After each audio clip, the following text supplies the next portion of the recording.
ওয়ানিয়া, তুমি কি খাচ্ছ?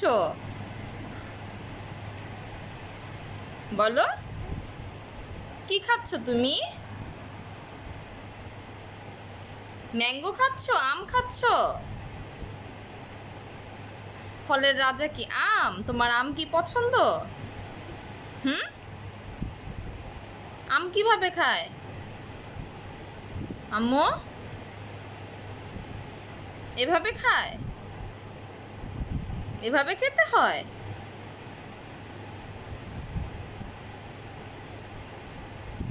খাও, আম খাও।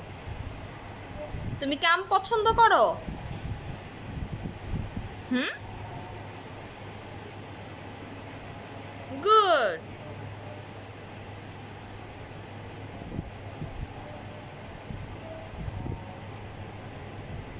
খাও, আম খাও।